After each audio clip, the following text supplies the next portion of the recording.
அன்பு நான்காமின் உள்ளங்களே,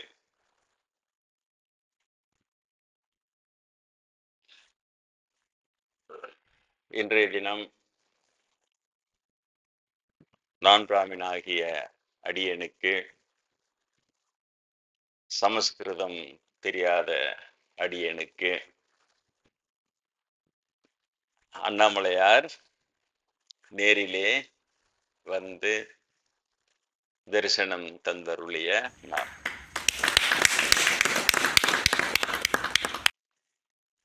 ஏன் இப்படி நான்காமின் என்று சொல்லி வலியுறுத்துகிறீர்கள் என்றால், இந்து சமயம் என்பது எப்பொழுதோ பிராமணர்கள் நுழைந்த பிறகு சிறிது சிறிதாக திசை மாறி அது வேறு இடத்தை நோக்கி பயணப்பட்டு கொண்டிருக்கிறது. வெறும் தற்பெருமை, வெறும் தான் ஜாதி வஸ்தி என்று காட்டிக் கொள்வதற்காக அவர்கள் செய்கிற வஞ்சக சூது விளையாட்டிலே வேறு ஏதோ விளைவுகள் ஏற்பட்டு விட்டு இருக்கின்றன. குருநாதர் பிரம்மேந்திரரே சொல்லியிருக்கிறார், இந்து சமயம் மக்களுக்கு கடவுளை காட்டுவதாக சொல்லி வேறு எதையோ காட்டி மக்களுக்கு கடவுளை காட்டாமல் தூற்று போய் விட்டதுன்னார் பிரம்மேந்திரர். பிராமணரானது கடவுளை காட்ட வேண்டும் இந்து சமயம், ஆனா கடவுளை காட்டுவதில் தோல்வி கண்டு விட்டது. கடவுளை காட்டல, அதுக்கு பதிலாக அவரு பிராமணரா இருக்க ரொம்ப ஒரு போல இருந்தாலும் அதுக்கே அவரை ஒரு வழியாக்கி விட்டாங்க. அதனால இதை நீங்கள் தெரிந்து கொள்ள வேண்டும். பிராமணர்கள் நுழைந்த பிறகு அது நுழைகிற வரை வேறுதான். இந்த கிமு கிபின்றான அது மாதிரி பிராமணன் நுழைவதற்கு முன், பிராமணன் நுழைந்த பின் என்று அங்கிருந்து நீங்கள் கொண்டு வரலாம். யூத சமயம், இங்கு சமணம், பௌத்தம், இந்து சமயம் எல்லாவற்றிலுமே இவர்கள் நுழையும் பொழுது அந்த ஆதி சமய மக்கள் இவருடைய வஞ்சகத்தை அறியாதவர்களாக இருப்பார்கள். அவ்வளவு என்றால் அவர்களை நல்லவர்களாக இரு என்று மாத்திரமே போதித்து விட்டு சென்று இருப்பார்கள் சமயத்தை நிறுவியவர்கள். அதனால் இந்த மக்கள் நல்லவர்களாக இருக்கணும் என்பதை குறியாக இருப்பார்கள். ஆனால் இவர்களை அதிகமாக சந்தேகப்பட மாட்டார்கள். இவர்கள் ஒரு ஒரு நொடியில் கணக்கு போட்டு விடுவான். இவன் எப்படி அடிச்சாயும் விழுவான், எந்த இடத்துல அடிச்சா இவன் பொய்ய நம்புவான். அது எல்லாம் அவங்களுக்கு கை வந்த கலை. அதனால அவங்க எளிதில் ஏமாற்றி மெதுவாக தன்னை வசதியாகவும், அந்த ஆதிசமய மக்கள் எல்லாம் மட்டமானவன் எங்கு பார்த்தாலும் சரி, யூத சமயத்திலிருந்து சமணம், பௌத்தம் எல்லாமே அந்த சமய கடவுளர்களோ அந்த தோற்றுவித்த புத்தரை போன்றவர்களோ எல்லாமே நான் பிராமினா தான் இருப்பாங்க. ராமர், கிருஷ்ணர்ல இருந்து எல்லாமே நான் பிராமினா தான் இருப்பாங்க. ஆனா மெதுவா உள்ள நுழைஞ்சு அவங்க சமூகத்தையே அப்படியே அவங்க எதிர்க்கையே இழிவுபடுத்தி இவனை வசதியா காட்டி இவன் அந்த ஆட்டையை போட்டுட்டு அதையெல்லாம் சமய சட்ட திட்டம் வகுத்து அது கடவுளின் சட்டத்திட்டம்னு சொல்லி அவ்வளவு அநியாயம் பிராமணன் அடிக்கிற கூத்து சக்சஸ்ஃபுல்லா செஞ்சிடுவான். அதான் அவனுடைய வஞ்சகத்தின் வெற்றி. அது அது எதுவும் தெரியவில்லை. இப்போ என் மூலமாக கொஞ்சமாக அவைகளை மக்களுக்கு விளக்கம் சொல்ல வேண்டிய நிலையிலே நான் இருக்கிறேன்.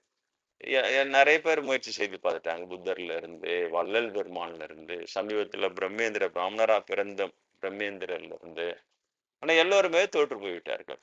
ஏன்னா அந்த மக்களின் கூட்டம், அறியாமையில் இருக்கிற மக்களின் கூட்டம் எண்ணிக்கையில் அதிகம்.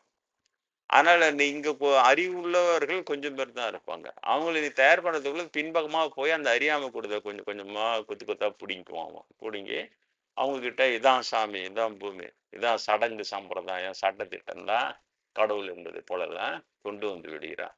மக்கள் அதில் விழுந்து விடுகிறார்கள். விழுந்த உடனே அவங்களுக்கு எதுவுமே உண்மைகளை சொல்லும் பொழுது அவங்கள விழிப்புணர்வை ஏற்படுத்தி அவங்கள மீட்டு கொண்டு வருவதில் சிரமமாகிவிடும். ஏன்னா அவங்கவுங்க இப்போ எல்லாரும் நீங்க பாத்தீங்கன்னா வாழ்நூர்லயோ அர்பிசம்பாளத்திலயோ சாலையம்பாளத்திலயோ எல்லாரும் கடவுள்னா யார், கடவுள் உண்மையிலே என்ன அப்படியா போவாங்க. அவங்களுக்கு ஏது நேரம் இல்லையா? அவங்களுக்கு அவங்கவுங்க வயிற்றுப்பாட்டை பார்க்கறதுக்கே நேரம் சரியா இருக்கும். அதனால பெரிய ஆராய்ச்சி அவங்க போக முடியாது. அதனால விட பாப்பா என்ன சொல்றாங்க செஞ்சுட்டு போயினாரு அந்த அளவுக்கு கொண்டு வந்துருவாங்க. கொண்டு வந்துட்டோன்னே இதனுடைய எண்ணிக்கை அதிகமா இருக்கும். அப்போ அதுல பழக்கப்படுத்திட்டோன்னே காலகாலமா இதான் பழகுன்னு இனிமே புதுசா கொண்டு வர அப்படின்னு அந்த மக்களுடைய அறியாமைய அப்படி கொண்டு போயிடுவான். அந்த அறியாமலே மக்களை அறியாமலே வைத்திருப்பதில் தான் பிராமணர்கள் லாபம். என்ன லாபம்? ரிச்சுவல்ஸ், வேற ஒண்ணுமே கிடையாது. Ritual business. சடங்கு சம்பு தான் அவனை வச்சு செஞ்சுப்பாங்க. அவனுக்கு காசு வருமானம் பார்ப்பான். இவ்வளவுதான். இதனால பெரிய மகான்கள் உடைய நோக்கம் வந்து தோல்வி கண்டு விடுகிறது. அதையும் சொல்லிட்டேன். வர்ணாசிரம பொய்ய முதல்ல சொருவினான் கிருஷ்ணர் வாயில. எங்க பொய் சொருவினா ராஜா முதல் கொண்டு உழுவான். சாதாரண மக்கள் ஒரு பக்கம் இருக்கட்டும். அப்ப அரசர்கள் எல்லாம் அப்ப கிருஷ்ணர் வாயில சொல்லி கிருஷ்ணரே சொல்லிட்டாருன்னு உடனே அவன் உழுந்துட வேண்டியதுதான். அதுக்கப்புறம் கிடு ஒண்ணு உழுந்தா போதும். அதுக்கப்புறம் கிடுன்னு பிரம்மகத்தில இருந்து எல்லாம் கண்டுபிடிச்சு இது பண்ணி பிராமணனுக்கு தண்டனை கொடுக்க கூடாது அப்படின்னு ஆகி பிராமணன் எந்த பாவம்னா செய்யலான்னு ஆக்கி, புரியுதா? எங்கேயோ எடுத்துன்னு போயிடும். போயிட்ட பார்த்தா உண்மை மட்டும் அதுல இருக்காது. அந்த பிராமணன்ற வார்த்தையே திருடின வார்த்தையா இருக்கும். பிரம்மத்தை உணர்ந்தவன் பிராமணன், அவ்வளவுதான். பிரம்மன்னா இறைவன். அப்ப நீங்க பாக்குற பாப்பம் எல்லாம் கடவுளை தெரிஞ்சவங்களா? இல்ல, இப்ப நான் சொல்றேனே, நான் பிராமின் தான். அதுவும் அப்பெல்லாம் இன்னும் அட்டக்கரியா இருப்பேன். என்னுடைய பழைய அன்பர் இங்க வர்றாருல, பிராமண அன்பர். அவரே சொல்லுவாரு, அவங்க அவங்க பொண்ணுகிட்ட சொல்லுவாரு, என்கிட்ட சாமி தப்பா நினைச்சுக்காதீங்க, உங்களுக்கு நாங்க வந்து கரிபட்டன்னு பேர் வச்சிருந்தோம் ஸ்கூல்ல அப்படின்ட்டு அவரே சொல்லுவாரு. தெரியுதுங்களா? அவ்வளோ அட்டகரியா இருப்பேன். இப்ப இவங்களுடைய டெபினிஷன் பிரகாரம் எனக்கு வந்து கடவுள் அனுபவமும் வேற எதுவுமே எனக்கு ஏற்பட்டிருக்க கூடாது. ஆனா எப்படி இதெல்லாம் ஏற்படுது இல்லையா? சமஸ்கிருதா மந்திரா பவர்ன்றா மந்திரவாதிங்க பிராமணன், வேற ஒண்ணுமே கிடையாது. மந்திரவாதிங்க, அவ்வளவுதான். மந்திரவாதிகளை போய் நம்புவீங்க? மந்திரவாதிங்க அவங்க. மந்திரவாதியை நம்பி நம்பி ஏதாவது செய்ய முடியுமா? அதை செஞ்சாங்க ராஜாங்க, ஒழிஞ்சாங்க, அவ்வளவுதான். அப்ப நான் உங்களுக்கு சொல்லியிருக்கிறேன் ஏற்கனவே. நான் இங்க வளவனூர்ல இருந்தப்போ 10 வயசுலயே ரமணர் போட்டு கீழே விழுது. எங்க அப்பா வச்சிருந்த செல்ஃப்ல இருந்து அது கையில எடுத்தா யாரோ எனக்கு சொல்ற மாதிரி இது, இந்த சாமியார் நீ தான்டான்னு. எனக்கு அப்ப ரமணரும் தெரியாது, எதுவும் தெரியாது. அப்படியே கொண்டு போய் எங்க அம்மா கிட்ட கேட்குறேன். அம்மா, இந்த மாதிரி இந்த உழுந்தது யாரோ என் காதுல சொல்ற மாதிரி இருக்குது. 10 வயசு தான் அப்போ. 4ஆம் கிளாஸ் 5ஆம் கிளாஸ் ஏதோ படிச்சுருக்கிறேன். இந்த சாமியார் நீ தான்டான்னு சொல்ற மாதிரி. இதை நான் அவங்க பார்த்துட்டு அவங்களுக்கும் தெரியல. அப்பெல்லாம் இவ்வளவு பிரபலம் கிடையாது. தந்தையார் வந்த உடனே கேட்குறாங்க, சொல்ற மாதிரி பையன் சொல்றானுன்னா, அவர் பார்த்துட்டா இவர் ரமணர் இவரு, அவன் ஏதோ வளர்றான் அப்படின்ட்டு திரும்ப அந்த இதில் வச்சுட்டு போயிட்டாரு. அப்புறம் 19 வயசுல திருவண்ணாமலைக்கு போகிறப்போ அப்பதான் உண்ணாமலையாம் தான் அந்த கைடன்ஸ் பண்ண. பல முறை சொல்லிட்டேன், நான் நல்லவன் அப்படின்றத தாண்டி பரிசுத்தம் வாழ்க்கை வாழறேன்ட்டு அவங்க கிட்ட வளரிட்டேன். ஆனால் வளர்னாலும் அது கடவுள்கிட்ட வளருங்க. அதனால உங்களுக்கு நன்மை தான் கிடைக்கும். பாப்பாங்கிட்ட போய் வளர, பாப்பாங்கிட்ட போய் உண்மையா சொன்னா கூட உங்களுக்கு வந்து கெடுதி தான் கிடைக்கும். ஏன்னா அவன் வைத்தறிச்சல் போடுவான். அதனால அவங்க கிட்ட போய் வளரணும். நானு நேர்மையா வாழறேன், லஞ்சம் எல்லாம் வாங்காம வாழ மாறேன் அப்படின்னு பரிசுத்த வாழ்க்கை வாழறேன்னா அவங்க கலகலம் சிரிச்சாங்க. அவங்களுக்கு அவங்களுக்கு நம்ம அறியாம சிரிப்பு தருது. நான் சொன்ன உடனே கலகலம் சிரிக்கிறாங்க. எனக்கு அவ்வளவு கோவம் வர வருது எனக்கு. என்ன நீங்க சிரிக்கிறீங்க? அப்படின்னா இன்னும் எப்படி வாழணும் சொல்லுங்க, நான் வாழறேன் அப்படின்னு அவங்க கிட்ட ஆர்கியூ பண்றேன். அப்போ அவங்க, இல்லப்பா அதெல்லாம் இல்ல, வந்து நல்லவன் தான், ஆனா பரிசுத்தமானவன் இல்ல. இப்ப பரிசுத்தமான வாழணும், இன்னும் எப்படி வாழணும் சொல்லுங்க? நான் எங்க அப்பா அம்மா மதிக்கிறேன், நான் எந்த தப்பு தண்டா செய்யறது இல்ல அப்படின்னு அவங்க கிட்ட. தெரியுதா? உண்ணாமலை அவங்க கிட்ட சர்வசாதாரணமா இதெல்லாம் ஆர்கியூ பண்றேன். அப்பதான் அவங்க சொல்றாங்க, ஞானம் வரணும், ஞானம் வந்தாதான் பரிசுத்தமாவாங்க, உனக்கு ஒன்றும் ஞானம் வரல. உண்ணாமலையம்மா சொல்றாங்க. எனக்கு ஞானன்ற வார்த்தை காதுல போட்டதே அவங்கதான். சரிதா? உனக்கு நான் அப்புறம் போறேன். அப்புறம் மறுநாள் டெய்லி கோயிலுக்கு போயிடுவேன். அப்புறம் மறுநாள் கோயிலுக்கு போயிட்டு நான் முன்னாடியே சொன்னதுதான். அங்கிருந்து 1 வருஷமும் நான் கோயிலுக்கு தான் போயிருந்தேன். என்பி தான் சாப்பிட்டுன்னு தான் இருந்தேன். இவ்வளோ பேசுன உண்ணாமலையாம ஒரு நாள் கூட நீ என்பி சாப்பிட்ற, நீ என்பி சாப்பிடக்கூடாது, இந்த காஞ்சி பெரிய சொன்னாராம, என்பி சாப்பிடாதவங்க எல்லாம் இந்துக்கள் அப்படின்ட்டு சொன்னாரா. இந்த ஊரம்மா இங்க வந்து உளறிட்டு போகுது. அப்ப என்பி சாப்பிட்ற இவங்கெல்லாம் அவ்வளோ ஜனம் அம்மனுக்கு இல்லையா? காவடி எடுக்குது, கலசம் எடுத்துன்னு வந்தா இது பண்ணுது, விரதம் இருக்குது. அப்போ அவங்களாம் இந்துக்கள் இல்லையா? அப்ப இது மாதிரி தான் பண்ணி விடுவான். பாப்பான் வந்து ஒரு பொசிஷன்ல உட்காந்துக்கின்னு உடனே அவர் ஒரு பெரிய அறிவாளித்தனமும் ஒரு ஒன்று ஒன்று சொல்லிட்டு போடுவார். அவரு போயிட்ட உடனே மீதி அதெல்லாம் பாப்பானுங்க தூக்கின்னு அதை பெருசா ஆடி அந்த மாதிரி பண்ணுவாங்க. அது மாதிரி அவங்க ஒரு நாள் கூட சொன்னதே கிடையாது உண்மையிலேயே. அப்ப மார்னிங் ஆனா ஜிம்முக்கு போயிட்டு எல்லா எக்ஸசைஸும் செய்வேன். கராத்தே எக்ஸசைஸ்லேருந்து, பாக்ஸிங்லேருந்து, கிரவுண்ட் எக்ஸசைஸ் எல்லாம் செய்வேன். கராத்தே ப்ரவுன் பெல்ட் ஒருத்தர் நண்பரானாரு. அப்புறம் அவர் என் கூட சேர்ந்து தான் திருந்தினாருன்னா, அவங்க அப்பா வந்து பாக்ஸர் ஸ்டேஜ் ஏறி வின் பண்ணவர் அவரு. அவரு பையன் வந்து உன் கூட சேர்ந்து தான் அவன் திருந்தனான், நல்லவனா இருக்கிறான். என் பங்குக்கு நான் உனக்கு பாக்ஸிங் சொல்லித் தரேன். அவரு பாக்ஸிங் சொல்லித் தர, இவன் வந்து எனக்கு கராத்தே சொல்லித் தர. அமர்க்களமா இருக்கும். காலைல ஒரு 5 மணிக்கு எழுந்திருச்சு, வெறும் வயித்துல முட்டையை உடைச்சு குடிச்சிட்டு, கிரவுண்டு இருக்குது பக்கத்துல, கிரவுண்ட சுத்தி அந்த கர்லாக்காட்டம் முதல்ல கர்லாக்காட்டை அடிச்ச உடனே சுளுக்கு பிடிச்சிச்சு. அப்புறம் போய் அங்கே ஒருத்தர் பக்கத்துல சுளுக்கு எடுக்கிறவருக்கு அவர்கிட்ட எண்ணெய் போட்டு உருவி சுருக்கலாம் எடுத்து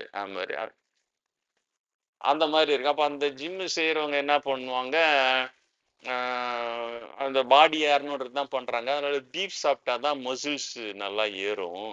அதனால இங்கே லோக்கல்லே இங்கே பீஃப் சாப்பிட்டா வீட்டில் உதைப்பாங்க. அதனால செங்கம் போயிடுவாங்க. சனிக்கிழமைனா செங்கம் போயிட்டு, இன்னைக்கு பாருங்க சனிக்கிழமை தான் இன்னைக்கு. செங்கம் போயிட்டு வாரத்துக்கு ஒரு நாள் சங்கத்தில் போய் பீஃப் சாப்பிட்டு வர பழக்கம் வச்சுருந்தாங்க. அந்த கிரவுண்டுக்குள்ள எக்ஸசைஸ் அந்த ஃப்ரெண்ட்ஸ் எல்லாம். அப்புறம் என்னையும் கூப்பிட்டாங்க, நீயும் வா, வந்து அவன் போய் நாள் அப்போதான் மசில்ஸ் ஏறும் அப்படி. அது மட்டும் நான் போகல, இல்லை எனக்கு வேணாம் அப்படின்னு இப்படியே போதும். ஸோ அப்போ அவங்க உண்ணாமலேமா எதையுமே அப்ஜெக்ட் பண்ணவே இல்லை கடைசி வரைக்கும்.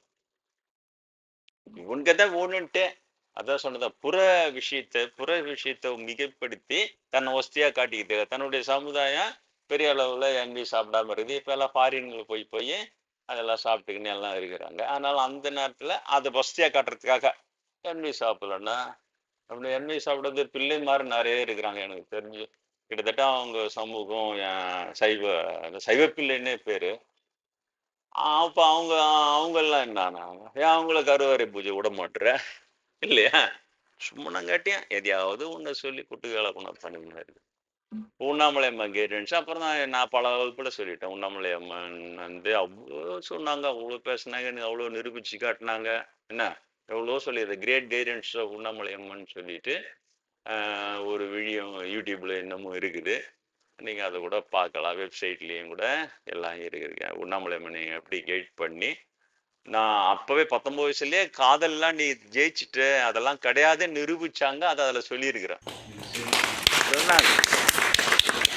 உண்ணாமலை அம்மனுடைய அந்த ஒரு பெரிய ஒரு ஸ்டேட்மெண்ட் என்னால மறக்கவே முடியாது. எந்த சாஸ்திரத்திலையும் கிடையாது, எந்த சம்ஸ்கிருத சாஸ்திரத்திலையும் கிடையாது, எந்த தமிழ் சாஸ்திரத்திலையும் கிடையாது. நான் வந்து உண்ணாமலை அம்மன் கிட்ட கேட்குறேன். அந்த அந்த விஷயத்துல நல்லா சொல்லியிருக்கிறேன். இந்த மாதிரி நான் ஒரு பொண்ணை காதலிக்கிறேன், நீங்க வந்து நீங்க நேரா தானே பேசுறீங்க, நான் அவளை கல்யாணம் பண்ணிட்டு நீங்க வந்து எனக்கு இந்த ஆசீர்வாதம். அதெல்லாம் இல்லை, நீ உனக்கு காதலும் கிடையாது, ஒரு மண்ணும் கிடையாது சொன்னாங்க. எனக்கு ஒன்றும் புரியல, என்னடா இப்படி சொல்றாங்க சொல்லிட்டு, நீ அதெல்லாம் எப்போ கடந்துட்டவன், உனக்கு அதெல்லாம் கிடையாது. அப்போ அந்த கடந்துட்டத்தோடு தான் அவங்க பேசுறாங்க. அதுவே எனக்கு தெரியல. அதெல்லாம் சாதாரண எல்லார்ட்டையும் பேசுறவங்கன்ற மாதிரி இருக்கிறேன் நான். அப்போ நான் என்னுடைய அறியாமை ஸ்டேட்மெண்ட் எப்படி இருக்குது பார், உண்ணாமலை அம்மன் கேட்ட அதுக்கு அவங்க கொடுத்த பதில் எப்படி இருக்குது பார். செம்ம டாப்பர். எங்கேயுமே இருக்காது இது, எங்கேயுமே ரெக்கார்ட் ஆகுது, ரிஜிஸ்டர் ஆகுது. நான் சமாதி ஆயிட்டுனா அடுத்த 10 வருஷம் பார்ப்போம், அதெல்லாம் அழிச்சு விட்டுருவோம். எனக்கு எங்கன்னா பெருமை வந்துட போகுதுன்னு பயந்துன்னு கிடக்குறானுங்க பாப்பார கும்பல். எனக்கு எங்கன்னா பெருமை வந்துட போகுது உண்மையில பயந்துங்கிறானுங்க. பயந்துன்னு என்னன்னா சரி, நீங்க தெரிஞ்சுக்க உடம்புல அம்மன் கிட்ட நான் சொல்றேன், நீங்க என்ன இது மாதிரி சொல்றீங்க, என்னை பத்தி எனக்கு தானே தெரியும். எப்படி என்னை பத்தி எனக்கு தானே தெரியும், நான் சொல்றேன், நீங்க என்ன ஒத்துக்க மாட்டீங்க. ஏன்னா அந்த இதெல்லாம் எனக்கு தெரியல. அவங்க வந்து தெய்வம் கடவுள், அவங்க வந்து இந்த மாதிரி இருக்காங்க, நம்ம இதெல்லாம் எதுவுமே அவங்க கேஷுவலா பேசுவேன். சாதாரண நம்ம ஃப்ரெண்ட்ஸுங்க கிட்ட பேசல, அந்த மாதிரி அவங்க கிட்ட பேசுறேன். அவங்க கொடுத்த ஆன்சரு அவ்வளவு அசத்தலா ஒரு ஆன்சர் கொடுத்தோம். என்ன சொன்னாங்க, உன்னை பத்தி உனக்கு தெரிஞ்சதை விட உன்னை பத்தி எனக்கு அதிகமா உன்னை பத்தி தெரியும். உன்னை பத்தி உனக்கு தெரிஞ்சதை விட உன்னை பத்தி எனக்கு அதிகமா தெரியணும். அசத்தலா இருக்கும். அதுதான் கடவுளுடைய ஆன்சர். கடவுளுடைய ஆன்சர் நீ பார்த்தீங்கன்னா இது யார சாதாரண மனுஷன் எல்லாம் கொடுக்க முடியாது. இந்த ஆன்சர் அசந்துட்டேன் நான். உன்னை பத்தி எப்படி இருக்குது அனிதே இப்படி பேசினுக்கிறேன், என்னை பத்தி எனக்கு தானே தெரியும்ன்றா. உன்னை பத்தி உனக்கு தெரிஞ்சதை விட உன்னை பத்தி எனக்கு அதிகமா தெரியும். எவ்வளவு பெரிய இன்னைக்கு நான் 65 வயசு ஆகுது. 19, 20 வயசுல 19 வயசுல எனக்கு அவங்க பேசின அந்த இது இன்னும் என்னால மறக்க முடியல. எப்பயாச்சும் நினைக்கும் போது அவ்வளோ ஒரு நெகிழ்ச்சியா இருக்குது, அவ்வளவு இதுவா இருக்குது. அவங்க சொன்னதுதான் உண்மையா இருக்கு. அப்புறம் தான் சொன்னாங்க, உனக்கு நான் நிரூபிச்சு காட்டுறேன். பத்தியா, நிரூபிச்சு காட்டுறேன்னு அந்த விழித்துல சொல்லிக்கிறேன், நிரூபிச்சு காட்டினாங்க. அது அதுல தெளிவா நீங்க அதெல்லாம் கேட்டுங்க. நான் ஏன் அதை ரிப்பீட்டடா சொல்லுவேன். அதனால அப்புறம் அவங்க சொன்னதுதான் உண்மையா இருக்கு. எப்ப நான் அதெல்லாம் கடந்துட்டு இருக்கேன், எனக்கு ஒண்ணுமே செய்யல அதெல்லாம். அட என்னடா இது, வீட்டுல இருக்கிறவங்கிட்ட யார்கிட்டயும் சொன்னதே இல்லை இதெல்லாம். அந்த மாதிரி நான் எதுக்கு சொல்ல வரேன்னா, இந்த பாப்பாரு கைடன்ஸ்ன்றது சுத்தமான அம்போக்கு கைடன்ஸ், பொய் புசுக்குங்க கைடன்ஸ். அது ஒரு பில்டப் கொடுத்து ஒரு டிராமா கட்டி மகா பிரிவா கஞ்சி பிரிவா அவர் பெருமை பெருமைன்னு அப்படியே காட்டி அவங்க மூலமா பொய்யை உங்க மண்டையில் ஏற்றி விட்டுறது. அப்படியே ஒரு சாடங்க சவங்களாம் வச்சுன்னா ஒரு மந்திரா பவர்ன்றது ஒரு மண்ணு இல்லையே. நான் எந்த மந்திரா பவரை வச்சு அங்க போய் உண்ணாமலை அம்மன்ட்ட சொல்ல போனா இந்த மந்திரா பவர் இல்லாதோடு தான் என்கிட்ட பேசினாங்கன்ற இல்லையா. அவங்க எதிர்பார்க்கறது நல்ல உள்ளம், அவ்வளவுதான். உண்மையிலே சொல்றேன், எந்த கடவுளா இருந்தாலும் சரி பாப்பான் நுழையிறதே மந்திரா மந்திரான்ட்டு மந்திரத்தை. ஏன்னா அவனுக்கு செயற்கையா ஓணும் சில பேர் இல்லையா. அதனால சும்மா அதெல்லாம் அந்த மாதிரிலாம் எல்லாம் பண்ணாங்க. மந்திரமாவது நீர், அவ்வளவுதான். உள்ளம் மனமது செம்மையானால் மந்திரம் ஜபிக்க வேணா, உன் மனமே மந்திரம் ஆயிடும். இவ்வளவுதான். அதுக்கு மேல அதெல்லாம் ஒண்ணுமே கிடையாது. மீதி எல்லாம் ஜீபும்ப மந்திரம். புரியுதா. மந்திரா மந்திரம்னா என்ன மந்திரம், அந்த இனமே மந்திரத்தை நம்பின்னு வாழ்ந்து கிடக்குது, சுத்தி கிடக்குது. ஏன் அந்த நேரம் மனச்செம்மைக்கு பாடுபடலாம்ல. நான் நீங்க தெரிஞ்சுக்க, மந்திரத்தை நம்பாதீர்கள், மனச்செம்மையை நம்புங்கள்னு சொல்றோம். மனச்செம்மைப்படுத்துங்க. என்ன கஷ்டம் உங்களுக்கு அதுல. நேற்றை விட இன்னைக்கு, என்னை விட நாளைக்கு செம்மைப்படுத்துங்க. உட்காந்து சிந்திங்க, கொஞ்சம் கொஞ்சமா திருத்திங்க. அதுல என்ன கஷ்டம். இந்த வளர்ந்து பெங்களூர் ஐயர் தான் சொல்லுவாரு. நீங்க அவரும் அந்த அட்டன் பண்ணுவார் அந்த பகவத்கீதை கிளாஸ்லாம். நீங்க உண்மை பேசு உண்மை பேசுன்னு சொல்றீங்க. எப்படி உண்மை பேசுறது. உண்மை பேசுறேன் ஹரிச்சந்திரன் கடைசியில் சுடுகாட்டுக்கு தான் போய் வெட்டானா ஆனா எல்லாம் சொல்லுவார். அவர் நல்ல டைப் ஆனா அவரு வியோவா இருந்தாரு. லஞ்சம் வாங்காத வியோவா தான் எல்லாம் இருந்தாரு. அப்ப நான் அவர்கிட்ட அந்த ஒரு ஐடியா சொன்னேன். நீங்க எடுத்த உடனேயே ஹரிச்சந்திர அளவுக்கு உண்மை பேசணும்னு நீங்க ட்ரை பண்ணீங்கன்னா தோத்துதான் போயிடுவீங்க. நீங்க ஹரிச்சந்திர அளவுக்கு உண்மை பேசணும்னு எதிர்பார்க்கறீங்க. இல்ல ஹரிச்சந்திரல பாதி உண்மை பேசுங்க. ஹரிச்சந்திரல பாதி உண்மை பேசுங்க. அது எப்படி சொல்லுங்க நீங்க. நான் சொன்னேன், உட்காந்து ஒரு நாள் நைட் டெய்லி நைட்டு உட்காந்து சாயங்காலம் மேல இன்னைக்கு நம்ம என்னென்ன பொய் பேசணும்னு ஒரு இதுல எழுதுங்க. ஒரு லிஸ்ட் எழுதுங்க. இன்னைக்கு பேசணும். அப்போ அதுல வந்து அவாய்டபிள்னு இருக்கும், தவிர்க்கக்கூடிய பொய்ன்னு இருக்கும். நமக்கு பொய்யே பேசி பழகிட தொட்டு கட கட கடன் பொய் வந்துடும் எல்லா இடத்துலயும். அதனால தவிர்க்கக்கூடிய பொய்ன்னு டிக் பண்ணுங்க. இதை நம்ம பேசாம இருந்திருக்கலாம், இதை பேசாம இருந்திருக்கலாம், இதை பேசாம டிக் பண்ணுங்க. பண்ணிட்டு மறுநாள் நீங்க அந்த பொய் வரைக்கும் பேசாம இருக்க ட்ரை பண்ணுங்க. அந்த தவிர்க்கக்கூடிய பொய், சரி இந்த பொய்யை பேசாம இந்த மாதிரி ட்ரை பண்ணி பாருங்க. ஒரு மாசம் கழிச்சு மாடியில இப்பெல்லாம் வந்தார். வந்து நீங்க சொன்ன மாதிரி பண்ண உண்மையிலேயே இப்ப பாரு, நீ எடுத்த உடனே அரிச்சந்திர அளவுக்கு உண்மை பேசணும், அப்படியே பொய்யே பேச டைட் பண்ண உடனே அது ஒன்றும் ஒர்க் அவுட் ஆகுது. ஆனா நீ இப்படி குறைச்சினே வாங்க, குறைச்சினே வந்து பாருங்க, உங்களுக்கு அதுவே உங்களுக்கு பெரிய அளவுல மகிழ்ச்சி தான். சொன்ன உண்மையிலேயே அப்படிதான் இருக்கு. நீங்க சொன்னதுக்கு அப்புறம் அவர் நோட்டு எடுத்து வந்து காமிச்சாரு. டெய்லி நீ போய் பேசுற பாரு, எனக்கு அப்படின்ட்டு இவ்வளவு பொய்ய பேசுற ஒரு நாளைக்கு. அதுக்கப்புறம் அதில் குறைச்ச உடனே மைண்ட் ஃப்ரீ ஆகுது. இப்போ அவருடைய பையனுடைய ஸ்கூல்மேட்டு நான். அவர் பையனை விட ஒரு ஒரு கிளாஸ் ஜூனியர் நான். இருந்தாலும் அதே ஏரியாவில் இருக்க, நாங்கள் ஃப்ரெண்ட்லியாக பழகம், பேட்மிண்டன் ஆடுவோம், எல்லாம் பேசிக்கலாம் இருப்போம். அவரு அதான் சொன்னார், நீங்க என் பையனுடைய கிளாஸ் ஸ்கூல்மேட்டு. ஆனால் அப்போ அவருக்கு வந்து 70 வயசு. 70 வயசுல தான் உண்மையிலேயே வாழ்க்கைன்னா என்னன்னு தெரிஞ்சு நான் 70 வயசு தான் வாழவே ஆரம்பிக்கிறேன். புரியுதா உங்களுக்கு. 70 வாழ இது வரைக்கும் வாழ்க்கைன்னா என்ன, அப்படியே நான் என்னை ஒஸ்தியா நினைச்சுக்கின்னு வாழ்ந்துட்டேன். நம்மள மிஞ்சத்துக்கு ஆள் இல்லைன்னு. இப்போதான் எனக்கு உண்மையிலேயே வாழ்க்கைன்னா என்ன, அதே மாதிரி நீங்க சொல்றதெல்லாம் நான் பண்ணி அவாய்ட் பண்ண வந்தா மைண்ட் ரொம்ப ஃப்ரீயா இருக்குது. ஸோ இதே தான். வேற ஒண்ணும் கிடையாது. எதுக்கு சும்மா கதைக்காக உங்களுக்கு சொல்றேன்னா, "நான் பெங்களூர் ஐயரையே நான் உசரிச்சு காட்டிட்டேன் போறேன்றாரு வேற." பாப்பான்னு விடு. அவனால எந்த உயர்வுமே ஏத்துக்க முடியாது. எப்படியாப்பட்ட உயர்வுலயும் ஒரு லொட்டு கண்டுபிடிச்சு அதை நக்கலடிச்சு கேவலப்படுத்தி அதுக்கான பாவத்தை அவன் சம்பாரிச்சுக்கினே இருப்பான். அவன் தலையெழுத்து அவ்வளவுதான். அவனை விடு, அவன் கமெண்ட்டை விடு. நீ உங்களுக்கு ஏன் சொல்றேன்னா, நீங்க அது தெரிந்து கொள்ள வேண்டும். அதற்காக சொல்ல வரேன். நீங்க அது தெரிஞ்சு நீங்க நீங்க மட்டும் தனியாவே முன்னேறுகின்ற விஷயம் தான் ஆன்மீகன்றது. சமுதாயத்தோடு சேர்த்து முன்னேறதுன்றதுதான் சமுதாய பணி. நம்ம முன்னேறும் போதே மத்தவங்களுக்கு எதனா உதவி செஞ்சு அவங்களையும் முன்னேற்றணும்ன்றது. ஆன்மீகன்றது நீங்க தான் முதல்ல அதுல முன்னேறணும். தனியா தான் முன்னேறணும். நீங்க தனியா முன்னேறிட்ட பிறகு உங்ககிட்ட இருந்து மத்தவங்க கத்துப்பாங்க. இதுதான் ஆன்மீகம். இப்போ உண்ணாமலை அம்மா அதெல்லாம் சொன்னாங்களா, எல்லாம் பண்ணேன். அப்போ பலமுறை உங்களுக்கு சொல்லிட்டேன். அப்புறம் தான் ஒரு நாள் அதை சொன்னாங்க. நான் இது மனசுக்குள்ளே தானே பேசுறீங்க, சினிமாவில் காட்டுற மாதிரி அப்படியே வெளியிலேயே பேசலையே.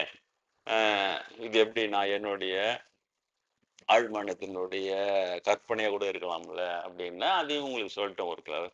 அவங்க ட்ரை பண்ணி பாரு, நீ ஞானி ஆக மாட்டேன், ஒன்றும் ஆக மாட்டேன், ஞானம் வராது ஒன்றும் வராது போடான்னு நீயே சொல்லிப்ப. நான் சொல்ற மாதிரி நீ தானே சொல்ற. சொந்த கற்பனை, சொந்த கற்பனை இதை சொல்ல முடியணும்ல உன்னால. இங்கேயே இதுக்கே நில்லு, சொல்லிப்பாரு. சொன்னா 1/2 மணி நேரம் ட்ரை பண்ண முடியவே இல்லை. அப்பெல்லாம் இவ்வளவு கூட்டம்லாம் இருக்காது. எவ்வளவு நேரம், 1 மணி நேரமா தான் ஆகும் நமக்கு அதை முடிச்சு நடத்துக்கு. அப்போ பூஜை பண்றவங்களாம் கூட என்ன நோட் பண்ணி அவர் என்ன டிஸ்டர்ப் பண்ண மாட்டோம். அவர் 1/2 மணி நேரம் எனக்கு சாமி கும்பிட்டுருவார். எவ்வளவு ட்ரை பண்ண முடியவே இல்லை. அப்படிதான் சொன்னேன். இதுதான் இப்ப முடியல. இல்ல உன்னோட கற்பனையா நீயே சொல்லிக்கணும்ல. உண்ணாமலைமா சொல்ற மாதிரி உனக்கு ஞானம் வர ஒரு முன்னோர் அது போடான்னு சொல்லிப்பாரு. சொல்லவே முடியல. அப்புறம் தான் அதை சொன்னாங்க. பின்னாளில் உனக்கு நேரிலேயே தரிசனம் தருவோம் நானெல்லாம் வந்த பிறகு. அப்பொழுது இப்பொழுது மனசுக்குள்ள சொல்ற இது எல்லாமே உண்மை என்பதை நீ அப்பொழுது உணர்வாய். இப்போ இவ்வளவு பெரிய கைடன்ஸ் கிடைக்கணுமா சார் உங்களுக்கு? நீங்க சொல்லுங்க, யாருக்காவது இந்த மாதிரி கைடன்ஸ் நம்மள எப்படி தாயினும் சால பரிந்துன்றாங்க பத்தியா?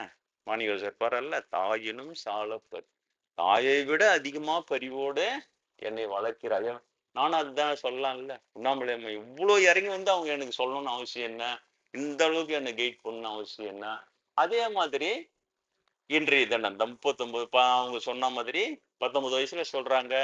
அதுக்கப்புறம் 29 வயசுல நடுவுல குருநாதரை போய் அடைகிறேன். 29 வயசுல ஞான அனுபூதி சித்தியாகுது. அது என்ன தெரியல, 19 29 39ன்னே வருது. 39 வயசுல காவியெல்லாம் போட்டு விடிய காலையில அங்க போய் திருப்பதிக்கு போயிட்டு வரோம். இந்த விநாயகர் சதுர்த்தியெல்லாம் முடிச்சு நானும் கமல்சாமி முருகேஷ் சார்னு ஒருத்தர். அப்புறம் அப்ப கமல்சாமி கோயம்புத்தூர்ல இருக்கவே கோயம்புத்தூருக்கு போறேன் அவரு கூட. போயிட்டே இருக்கும்போது திருவண்ணாமலை கிராஸ் பண்ணோடனே வேணாம் சார் நான் இங்கே இறங்கிக்கிறேன், திருவண்ணாமலை இறங்கி நான் இப்படியே வாழ்ந்துட்டு போயிடுறேன் சொல்லிட்டு இறங்கிட்டேன் காலையில. இறங்கிட்டு போயிட்டு அங்க இருந்த வரைக்கும் அந்த கோயில் கொஞ்சம் குளிச்சதே இல்லை. திருவண்ணாமலையில இருக்கிற வரைக்கும் குளிச்சதே இல்லை. என்ன சொல்றாங்க, அந்த கோயில் தண்ணி கொஞ்சம் பிசு பிசுன்னு இருக்கும், அழுக்கா இருக்கும், குளிக்காதேன்றாங்க மொத்தவங்க. அதனால குளிச்சதே கிடையாது. ஆனா அன்னைக்குதான் அவ குளிக்கிறேன், வேற எங்கேயும் இது இல்லை. போயிட்டு அந்த கோயில் குளத்துல ஒரு மூழ்கு போட்டுட்டு அங்க நந்தியேஸ்வரர் பின்னால உட்காந்து தினசரி காலையில பண்றது நிறைய கொஞ்சம் அங்கங்க ஒரு 4 பேர் உட்காந்துக்கிறாங்க. விடிய காலையில இருக்கவே 6 மணி நேரத்துல. அப்போ கற்பூர யாத்திரை எதில் யாத்திரை தருமா, ஒரு ரூபாய் காயின் வச்சு அதுல ஒரு கற்பூரம் வச்சு கற்பூரம் காட்டிட்டு அப்படி தொட்டு கும்பிடுறேன். அப்போ குருநாதர் போட்டோ வச்சு வணங்குறது என்னுடைய வழக்கம். சின்ன போட்டோ பாக்கெட்ல வச்சிருப்போம், அதை வச்சுட்டு கற்பூரம் காமிச்சிட்டு அந்த அப்ப நான் எதிர்பார்க்காத அந்த தரிசனம். மலையிலிருந்து மலை உயரத்துக்கு அதுல இருந்து அப்படியே அண்ணாமலையார் ஒளி உருவம் வெள்ளொளின்றாங்களே, வெள்ளையான ஒளியினாலான உருவம். அப்ப வெளியில அப்படியே வலது கால சுழண்டு மலையிலேருந்து என் உயரத்துக்கு சர்றன்னு இறங்கி வர்றாரு. என்கிட்ட சுழண்டின்னு வரும்போதே என் உயரத்துக்கு நான் அந்த கற்பூரத்தை நான் அப்படி தொடவும் அவரும் என் கையோட அவர் கையை வச்சு சரியா தொட்டு வானவன்னு அடுத்த செகண்ட் சர்ன்னு இந்த எதிர்பக்கமா அப்படியே அதே மாதிரி வலது கால தூக்கி சுழண்டு சர்ன்னு மலை அளவுக்கு வளர்ந்து மலையில போய் இவ்வளவுதான் சார். பருவநாதர் பண்ணார்ல, சரணகமன ஆலயத்தில் 1/2 நிமிஷ நேரம் மட்டில். 1/2 நிமிஷம் தான் இருக்கும், அவ்வளவுதான் தரிசனம்ன்றது. அந்த மாதிரி தரிசனம் பெற்ற நாள் இன்னைய நாள். அப்ப அவங்க சொன்னது நிறைவேற்றிட்டாங்களா? உண்ணாமலை அம்மா பின்னால் உன்னை ஞானியாவே, அதே மாதிரி ஞானானுபூதியும் சித்தியாவது, அதே போல தரிசனம் தருவோம்னாங்க. அதே மாதிரி தரிசனமும் எனக்கு கிடைச்சது. உடனடியா வெளில வந்து நான் சிவ தரிசனம் பண்றான் டம்மால் டிமால் அந்த மாதிரிலாம் எதுவுமே ஆக மாட்டேது. அந்த மைண்டு ஸ்டன் ஆயிடுது. ஒவ்வொரு இறை அனுபவத்தும் மைண்டு ஸ்டன் ஆயிடுது. அவங்க அந்த சமாதி நிலை மாதிரி மைண்டுக்கு ஸ்டன் ஆக்கி தான் அவங்க அதை கூட ஒரு வருஷம் கழிச்சு அப்ப நம்மளுக்கு பண்ண முடியாது. அந்த மாதிரிதான் ஆகுது. அப்போ யார்கிட்ட சொல்லுவேன்? யார்கிட்ட சொல்றதே இல்லை இதெல்லாம். அப்படியே நான் என்னோட வச்சுக்கின்னு நான் பொண்ணு போயின்னு இருக்கிறேன். இப்பதான் சாமியார் இப்ப நீங்களாம் அப்படி வரவே சரி ஒரு ஒரு குருநாதரா இப்படி சொல்லாமலே இருந்தா எப்படி நல்லா சொல்லணும் அப்படின்லாம் சொல்லவே தான் சரி என்னென்ன சொல்லலாம். அது அப்புறம் பார்த்தா எக்கச்சக்கமா இருக்குது அனுபவங்கள். அப்புறம் கொஞ்சம் கொஞ்சமா அந்த அதையெல்லாம் ஒரு ஒரு நாள் ஒன்று ஒன்று கொண்டாடலாம். இந்த அந்தந்த நாள் இன்னைக்கு நினைவு இருக்குது. சரியா விநாயகர் சதுர்த்தி முடிஞ்சு அந்த சப்தமி என்கின்ற 7வது நாள் காலையில அது அந்த நாள் அப்புறம் எடுத்து பார்த்தா ரிஷி சப்தமியும் இருக்குது அதுல. அப்போ அது அதனாலதான் இத சரியான நாள்ல அதை கொண்டாடுறோம். மீதியெல்லாம் 4 நட்சத்திரம்லாம் மறந்து போயிடுவேன். அது ஒரு ஒரு நாள் ஒரு ஒரு நாள் கொண்டாடிட்டு அப்படியே போயிடுறாரு. அவர் வந்து அந்த தரிசனம் தந்த அந்த இது அதுல இன்னொரு சிறப்பு என்னன்னா அவருடைய பேரே வந்து அருணாச்சலம். அருணா அருணை மலை. நீங்க காலையில சூரிய உதயத்தை என்னன்னு சொல்றோம்? அருணோதயம் சொல்றோமா? அருணோதய வேலை. அருணோதயம், அருணாச்சலம், அருணை திரு அருணை மலை. அப்புறம் குருநாதர் பிரம்மேந்திரர் வந்து அண்ணாமலையார் போற்றி எழுதியிருக்கிறாரு. அதுல பார்த்தா அருணோதய சூரிய ஒளியில் உதயமானவனே போற்றி போற்றின்னு இருக்குது. அப்ப அவரு அந்த பெரிய நிலையில இருக்கிறார் பிரம்மேந்திரர் இல்லையா? இன்னைக்கு தரிசனம் பெற்று ஒப்பிட்டு வர வேலைக்கு ஏற்கனவே அவர் சொல்லி வச்சுக்கிட்டார். சூரிய அருணோதய சூரிய ஒளியில் உற்பத்தி ஆகின்றவனே. அப்போ நான் அந்த கற்பூரம் காட்டுனது இங்க மெயின் இல்லை. அந்த டைமிங் வந்து சரியா சூரியன் உதிக்கிற நேரம், அந்த அருணோதய நேரமும் நான் வணங்குற அந்த நேரமும் ஒன்னா இருக்கவே அந்த அருணோதய சூரிய ஒளியில அந்த மலையில பட்டு உடனே அதுல இருந்து அண்ணாமலையார் வெளிப்பட்டு தரிசனம் இருந்து மறந்துட்டார். இப்படியும் அது சூட் ஆகுது பாரு. சாஸ்திர ரீதியாவும் அது வந்து அருணோதய ஒளியில் உற்பத்தி உதயமாகிற அண்ணாமலையாரு எப்படி எப்படியோ வருது பத்தியா. அதனால நீங்களுக்கும் அதை தான் சொல்ல வரும். இந்த சாஸ்திரம் அந்த இதுவெல்லாம் ஒரு அளவுதான். நான் அந்த இணையதளத்துல இந்த பாப்பாத்தீங்க வந்து ஆடாத ஆட்டெல்லாம் ஆடுதுங்கள்ல. ஏதோ சொல்லுவாங்க அவுத்து போட்டு ஆடுறான்னுவாங்க கிராமத்துல. நான் விரிச்சின்னு ஆடுறான்னுவாங்க. அந்த மாதிரிலாம் இருக்கு. அந்த மாதிரி ஆடுதுங்க. அதுக்கு தான் அந்த மாதிரிலாம் ஆடுது. அதுல ஒரு ஒரு பாப்பத்தி போட்டது நான் 30,000 புஸ்தகம் படிச்சுக்கிறேன். இவங்கிட்ட நீ வாதத்துக்கு வா. யாரு? நான் 30,000 புஸ்தகம் படிச்சுட்டாங்க அந்தமா. இப்போ ஒரு ஒரு அன்பர் கேட்டாரு இது 30,000 புஸ்தகம் படிச்சுக்கிறேன். நான் சொன்னேன் இது உடான்ஸ் நாட்டு இளவரசி இது இது வந்து 30,000 புஸ்தகம் படிச்சுக்கிறேன் உடான்ஸ் விட்டுக்குது. என்ன இளவரசின்றீங்க? அப்போனா ராணி இருக்குதான், ராணி இருக்கு அது வரும் பாரு. இதை விட டாப்பா 60,000 புஸ்தகம் படிச்சுக்கிறேன்னு சொல்லும் பாரு. அதே மாதிரி ஒண்ணு வந்து நான் 60,000 புஸ்தகம் படிச்சுக்கிறேன். நான் என்கிட்ட நீ வாக்கு அதை வந்துச்சு ராணி. இது உடான்ஸ் நாட்டு ராணி இளவரசியா இருக்கு 30,000 படிச்சுக்கிறேன் உடான்ஸ் விட்டுது. இது வந்து உடான்ஸ் நாட்டு ராணி 60,000 புஸ்தகம் போச்சு. 60,000 புஸ்தகம் படிக்கணும்னா அப்படியே கர்ப்பத்துல இருந்தே படிச்சுனே வரணும். அப்படியே படிச்சுனே இருக்கணும் 24 மணி நேரமும்.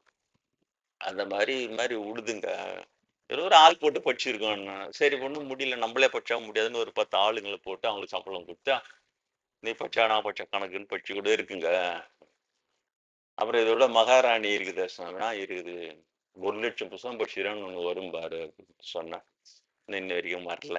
மகாராணியா இருக்கோ அவங்க பெரிய 1,00,000 புத்தகம் படிச்சு முடியணும் போது வந்தாலும் நான் சொல்றேன் இது எதுக்கு இதுங்க இந்த மாதிரி பண்ணுதுங்க தெரியுதா?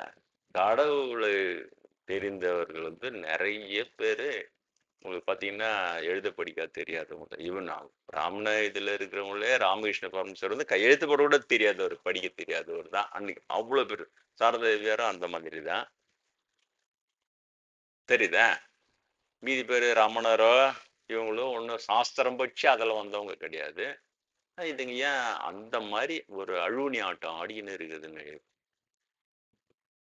அப்போ இதுக்கு சுவாமி விவேகானந்தர் நானும் தான் படிச்சேன். 30,000 புத்தகம் படிக்கல, படிச்சாலும் உருப்படியான புத்தகம். சுவாமி விவேகானந்தர் சொன்னாரு, நீ வந்து 1000 விஷயம் படிச்சு தெரிஞ்சுக்கின்னு அதுல ஒண்ணு கூட கடைப்பிடிக்காதவனா வாழறதை விட 5 விஷயங்களை தெரிந்து கொண்டு அந்த 5 விஷயங்களை உன் வாழ்நாள் முழுவதும் கடைபிடித்தால் அது உனக்கு உபயோகப்படும்னாரு. நானும் தான் அந்த புத்தகத்தை படிச்சேன். இதுங்க இந்த 30,000 புஸ்தகம் 60,000 புஸ்தகத்துல ஏன் இதெல்லாம் படிக்காம போச்சு எனக்கு தெரியல. விவேகானந்தர் புஸ்தகத்தை வரைக்கும் படிக்கலையா, இல்லைன்னா இதுங்க படிச்ச 30,000 புஸ்தகம் படிச்சா விவேகானந்தர் புஸ்தகம் படிச்சிருக்கணும்ல. பாதி இது இருக்குதே அதுல. அப்ப எப்படி படிச்சிருக்குது, இதை தான் நான் சொல்ல வரேன். ஆள் போட்டு படிக்கிறது, கட கட கட கட கடன்னு அது படிப்புன்னா அது மண்டையில ஏறணும். நான் படிச்ச புஸ்தகம் இது இருக்குது, அப்ப நீ 30,000 60,000 புஸ்தகத்துல ஏன் இது இல்ல இருக்குது? அந்த லட்சணம் தான் படிக்கிறது. அப்ப அவர் அதையே கரெக்டா சொல்றாரு பாரு. 1000 விஷயத்தை நீ படிச்சுட்டு ஒன்று கூட கடைபிடிக்கிறதை விட 5 விஷயங்களை தெரிந்து விட அவைகளை வாழ்நாள் முழுதும் கடைபிடி, அது உனக்கு உபயோகப்படும் போயிட்டாரு. இது எப்படி இருக்கு? அவர் எவ்வளவு பெரிய ஸ்காலர் யாரு, அவ்வளவு பெரிய. அதனால இந்த ஆன்மீகன்ற பேர்ல கடவுளை தெரியாமலேயே அது அதுங்க அடிக்கிற கூத்து இருக்குது இல்ல, அது அதெல்லாம் மாட்டிக்கின்னு முழிக்குது இன்னைக்கு இந்து சமயம். இது விவேகானந்தரும் கண்டிச்சிட்டாரு, பிரம்மேந்திரரும் சொல்லிட்டாரு, இந்து சமயம் மக்களுக்கு கடவுளை காட்ட தவறிவிட்டது சொல்லிட்டாரு. அதனால நீங்க அந்த விஷயத்தையும் அவங்க எச்சரிக்கைப்படுத்தின விஷயத்துல நீங்க எச்சரிக்கையா இருக்கணும். எதில் போய் மாட்டிக்கிறாங்கன்னா ரிச்சுவல்ஸ் என்கின்ற சடங்கு, அதையும் விவேகானந்தர் சொல்லிட்டாரு. அன்பு என்பதுதான் ஒரு சமயத்தின் உயிர் நாடியா இருக்கணும். ஆனா பிராமணர்கள் வந்து சடங்குகளை மிகைப்படுத்தி அன்பை சாவிச்சிட்டான். அதனால இப்போ இந்து சமயன்ற பேர்ல நம்ம கிட்ட இருக்கிறது டெட் ஸ்கெலட்டான்னு சொன்னார். உயிரற்ற ஒரு சடலம் தான் இந்து சமயன்ற பேர்ல நம்ம கிட்ட இருக்குது. அப்ப நீங்க அதுகிட்ட போய் மாட்டிக்க போறீங்க இல்லையா? அதனால அவர்களையெல்லாம் நினைவிலே வைத்துக் கொள்ளுங்கள். கண்டிப்பா பிராமணர்களின் பிடியிலிருந்து விடுபட்டால் ஒழிய நம்முடைய சமய உண்மைகள் மீளுவது என்பது மிகவும் கடினம். ஏன்னா இப்ப டெக்னாலஜி நிறைய வந்து போச்சு. டெக்னாலஜி வந்த பிறகு அந்த டெக்னாலஜி தொழில்நுட்பம் அவைகளை உபயோகப்படுத்தி இவன் பெரிய கேம் ஆடுறான். இப்போ பெரிய கேம் ஆடி எல்லா உண்மையிலையும் அழிச்சிடுவான். இதுக்கப்புறம் உண்மைகள் உண்மையிலேயே உங்க கையில வந்து சேருமான்றது எனக்கு தெரியல. அதனாலதான் கடவுளை நேரடியா நம்புன்றேன். இப்ப நான் உண்ணாமலை என்கிட்ட இவ்வளவு பேசுனாங்கல்ல, நேரடியா தானே பேசி என்ன வளர்த்த, அவங்ககிட்ட நேரடியா தானே சந்தேகம் கேட்கறான். இப்ப அவங்களே தான் நேரடியா இது பண்றாங்க, நேரடியா எனக்கு நிரூபிக்கிறாங்க. அதுக்கு பிறகு அவங்க சொன்னதெல்லாம் நடந்துக்கினே வருது. சரியா இறைவனை உணர்ந்த குருநாதர்கிட்ட கொண்டு போய் சேர்க்கிறாங்க. ஏன் திருமூலர் சொல்றார், குருட்டினை போக்கும் குருவினை கொள்ளார், குருட்டினை போக்கா குருவினை கொள்வர். குருடும் குருடும் குருட்டாட்டமாடி குருடும் குருடும் குழிவிழுந்தவாறு. அவனுக்கே கடவுள் தெரியாது, அவனை போய் குருன்றது, பெரிவான்றது, மகா பெரிவான்றது, நடு பெரிவான்றது, அப்புறம் என்னது பால பெரிவான், அவன் வந்து நேரானுங்க. எவனுக்குமே கடவுளை தெரியாது. நல்லா புத்தகங்கள் நிறைய கரைச்சி குடிச்சிட்டு சாஸ்திர புலின்றது என்னது அது? ஆனா இவன் சொறி வச்சிருக்க பொய்யும் சேர்ந்து ஆள் ஏறிடு. சமஸ்கிருதத்துல இதெல்லாம் பண்ணி கீதையில கிருஷ்ண வாயில போய் எல்லாம் சொருவி எங்க பார்த்தாலும் பொய்யெல்லாம் சொருவிட்டு உடனே குருநானக் வர்றாரு, அவரு கண்டுபிடிக்கிறாரு சமஸ்கிருதம் படிக்காத படிச்சா கெட்டு விடுவான்னு இல்லையா? இதுங்க 30,000 புத்தகம் 60,000 புத்தகம் படிச்சேன், அதை படிக்கல. குருநானக் சொன்னார்ல, சமஸ்கிருதம் படிக்காத, படித்தால் கெட்டு போயிடுவார். பிரம்மேந்திரன் தான் எங்களுக்கு சொல்றாரு. அதை குருநானக் இப்படி சொன்னாருன்னு நாங்க போய் அங்க ஆராய்ச்சி பண்ணோம். பிரம்மேந்திரன் எங்களுக்கு சொல்லி கொடுக்குறாரு, குருநானக்கை தெரிந்து கொள்ளுங்கள்னு போட்டு அவர் சமஸ்கிருதம் படிக்காதன்னாரு. அவர் உருவாக்கிய மொழி தான் பஞ்சாபி மொழின்னு சொன்னார். தனியாகவே ஒரு மொழி உருவாக்கி பஞ்சாபி மொழியை அவர் உருவாக்கினார். புரியுதா? இப்ப பல முறை சொல்லிட்டேன். சீக்கியர்கள் எவ்வளவு வலிமையா ஸ்ட்ராங்கா இருப்பான் தன்னுடைய சமய விஷயத்துல, நாட்டுப்பற்றுலயும் ஸ்ட்ராங்கா இருப்பான். அவங்ககிட்ட போய் இவங்க சமஸ்கிருதத்தை திணிக்கிறது சென்ட்ரல் கவர்மெண்ட். இப்ப இந்திய திணிக்கிறான்ல, இந்திய இப்ப திணிக்கிறான்ல, பாப்பான் எங்க இருக்கிறான்னு எப்படி கண்டுபிடிக்கலாம்னா, எதையாவது திணிச்சு திணிச்சு வெறுப்பேத்துவான் ஒரு இனத்தை. திணிச்சுக்கினே இருப்பான், பிடிக்காது பிடிக்கலன்னு தெரிஞ்சா கூட திணிப்பான். திணிச்ச உடனே வெறுப்பேத்தி வெறுப்பேத்தி அதுல ஒரு கும்பல் எழுந்த உடனே அவங்களுக்கு தீவிரவாதின்னு முத்திர குத்திடுவான். இவன் நாட்டுக்கு துரோகி, இவன் தீவிரவாதின்னு முத்திர குத்துருவான். குத்திட்டு அதே சாக்கா வச்சு அவங்களெல்லாம் அழிப்பான். அழிச்சு அவங்கள அழுத்துவோம், இவங்கெல்லாம் சப்போர்ட் பண்ணக்கூடாது அப்படின்னுவான். இந்த குட்டி கலாப்பனையே இவங்க ஏற்கனவே பஞ்சாப்ல பண்ணிட்டானுங்க. அதனால இன்னைக்கு சீக்கிய காலிஸ்தான் இது அது எல்லாம் காரணம் புரியாம இருந்தது. சமீபத்துல தான் சாமியுடைய பழைய செய்தியை படிச்ச உடனேதான் ஆஹா இப்பதான் புரியுது, இதாண்டா அவங்க பண்ணிக்கிறாங்க. ஏன்னா பிந்தி திணிப்ப பாக்குறோம். ஒரு ஃப்ரிட்ஜ் வாங்கி கொடுத்தாங்க எனக்கு சமீபத்துல, பழைய ஃப்ரிட்ஜ் கெட்டு போச்சு சொல்லிட்டு. அந்த ஃப்ரிட்ஜ் வாங்கின உடனே அதுக்கு அந்த பாம்லெட் கொடுப்பான்ல, இன்ஸ்ட்ரக்ஷன் மேனுவல் சின்னதா, அதை எடுத்து பாக்குறேன். அநியாயத்துக்கு என்னன்னா அதுல அந்த குறிப்பு எல்லாமே எப்படி ஃப்ரிட்ஜை யூஸ் பண்ணணும், அதுல என்னென்ன செய்யக்கூடாது, வார்னிங் எது ஆபத்துன்றது எல்லாம் இங்கிலீஷ்லயும் ஹிந்திலையும் மட்டும் இருக்குது சார். அது வெறும் இங்கிலீஷ்லயும் ஹிந்திலையும், அது எச்சரிக்கை கொடுக்குறாம அந்த எச்சரிக்கை கூட இங்கிலீஷ்லயும் ஹிந்திலையும் மட்டும் இருக்கு. இப்போ நடுத்தர மக்கள் அவங்கவுங்க வீட்டுல ஃப்ரிட்ஜ் வாங்கி வச்சாங்கன்னா அந்த அந்த வீட்டு பெண்களுக்கு எல்லாம் ஹிந்தி தெரியுமா இங்கிலீஷ் தெரியுமா? தமிழ்ல கொடுத்தா தானே நீ உனக்கு அவங்க படிச்சு அந்த எச்சரிக்கை அதை வச்சிருப்பாங்க, இது மாதிரி செய்யக்கூடாது, ஃப்ரிட்ஜ் வெடிச்சிடும் எல்லாம் ஆபத்து. அதை போய் இவங்க இது போய் வெறிபூச்சி செயல் தானே இது. தமிழ்நாட்டுல விற்கிற ஒரு 10 ஃப்ரிட்ஜ் தான் விற்கிதுன்னா கூட எடுத்துக்கலாம். இவ்வளவு பேர் ஆயிரக்கணக்கில் அதை வாங்குறாங்க உன்னோட ஃப்ரிட்ஜ, இவ்வளவு பேர் வாங்குறாங்க.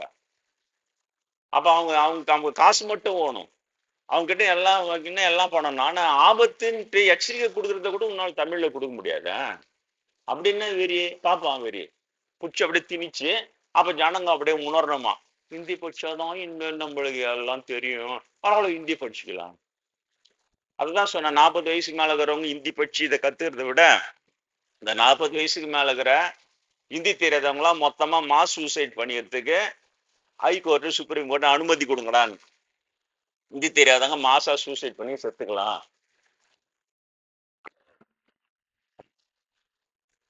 ஃப்ரிட்ஜ் வச்சு சாவறதுக்கு இது பெட்டர் ஆச்சே. இந்த மாதிரி போன சுதந்திர தினத்துக்கு எனக்கு வந்து போன்ல யாருக்கு நான் போன் பண்ணேன், நம்ம அன்பர்கள் என்ன போன் பண்ணேன், உடனே ஹிந்தியில என்னமோ அது ஹிந்தியில என்னன்னு தெரியல, சுதந்திர தினத்துக்கு சுதந்திரம் ஹை, சுதந்திரம் வார்த்தை ஹை பை ஹைன்னு என்னமோ சொல்லிங்கிறது. அடப்போடா சொல்லிட்டு இன்னைக்கு ஒரு நாள் எனக்கு யாரும் போன் பண்ணாதீங்கப்பா, நானும் போன் பண்ணல. அதுக்கு சுதந்திர விடுதலை கொடுத்துட்டேன் போனுக்கு. அப்ப ஒரு மெசேஜ் போட்டிருந்தேன் டெலிகிராம்ல, எனது தாய்மொழிக்கும் சேர்த்துதான் நான் சுதந்திரம் பெற்றேன் என்று நினைத்துக் கொண்டிருந்தேன் இவ்வளவு நாள். ஆனா இன்றைக்கு சுதந்திர தின வாழ்த்தா போனை யாரு போன் பண்ணாலும் அதுக்கு ரிங்டோனா எனது மொழியை தவிர மீதி எல்லா மொழிகளிலும் எனக்கு சுதந்திர வாழ்த்து சொல்லுது. அது இல்லையா? எனது மொழியில தமிழ் மொழியில சொல்ல முடியாதா? இவ்வளவு ஜனங்க பேசுறதுல தமிழ் மொழியில சுதந்திர தின வாழ்த்துக்கள், இன்றைய தினம் சுதந்திர தின எத்தனாவது வருஷமோ சொல்ல முடியாதா? ஊன்னுட்டு பாப்பாங்க அங்க உட்காந்துன்னு இந்திக்கார பார்ப்பான், அவன் இவன் தமிழ்கார பார்ப்பான், அவன் இந்திக்கார பார்ப்பான். என்ன அவன் வேலையதான் அவன் பார்ப்பான். இந்த மாதிரி பண்ணி வெறுப்பேத்தி அப்புறம் அதை போட்டேன். எனது தாய்மொழிக்கு சரி எல்லா மொழியிலும் எனது. அதனால சுதந்திர தின வாழ்த்துன்றத எனது சுதந்திரம் பரிபூர்ண தின வாழ்த்தாக இதை சொல்லி கொண்டிருக்கின்றன கொடுத்தேன். டெலிகிராம்ல தான் எங்க ஒரு மூலையில கொஞ்சம் தான் கொடுத்தேன். அத போது என்னை பத்தி எல்லாம் தகவல் எல்லாம் மேல. அப்புறம் இந்த சுதந்திர தினத்துக்கு அதை நிறுத்திட்டாங்க சார். இது எப்படி அது மாதிரி போன் பண்ணா ஹிந்தியில வாழ்த்து சொல்றதில்ல, அந்த ஹாய் பச்சாக பரவாயில்லடா, எனக்கு ஆச்சரியமா அது. இது நம்ம போன வருஷம் கொடுத்தது எங்க ஒரு இடத்துல உறங்கிதான் உனக்கு செய்யறான். அவ்வளவு தூரம் பண்றான். இன்னொரு ரகசியம் கூட உங்களுக்கு ஒண்ணு சொல்லிடுறேன். நான் சொல்றேன்ல, நம்பர் 1 பிராமண எதிரி நான் தான் அப்படின்னு சொல்லிட்டு ஆகிட்டானுங்க, அவனுங்க ஆகிட்டானுங்க. இவங்க வந்து பெரியார் சொன்னதா சொல்லுவாங்க, சட்டம் நீ போராடி வெற்றி பெற நேரத்துல, சட்ட ரீதியா போராடி வெற்றி பெற நேரத்துல அந்த தீர்ப்பு சொல்றதுல பாப்பா உட்காந்து இருப்பான். உட்காந்து அந்த தீர்ப்பை அவன் மாத்தி சொல்லுவான். அந்த மாதிரி என்கிட்ட வந்து நிறைய கெடுக்கிறானுங்க. நான் சொன்ன இது போல ஒரு சட்டம் போட்டாங்க. இராணுவ துறையில இருக்கிற அரசாங்கம் என்ன பண்ணலாம்னு சொன்னா, உன் கம்ப்யூட்டர் நுழைஞ்சு நாட்டுக்கு எதிரான செய்திகள் அதுல இருந்ததுன்னா உன்னை கேட்காமலே அவங்க அதை அழிச்சிடலாம் அப்படின்னு ஒரு சட்டம் போட்டான் ஒரு 3-4 வருஷத்துக்கு முன்னால. அப்பவே சொல்லிட்டேன், பாப்பானுங்க எனக்கே டவுட், நம்மளுக்கு தான் இப்படிதான் பண்ணுவானுங்க, மாட்டிக்க போறோம்னு அதுக்கேற்ற மாதிரி சட்டையை எடுத்துப்பானுங்க.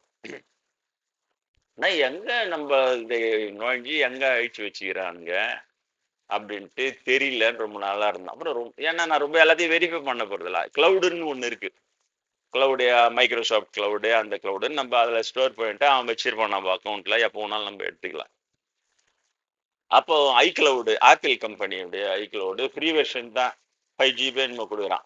அதில் நான் வந்து இந்த கீதை மெசேஜஸ்லாம் தயார் பண்ணுறேன்ல, பகவத்கீதை ஒரு 14 மெசேஜ் தயார் பண்ணி வச்சிருந்தேன், பிக்சர் மெசேஜஸ்.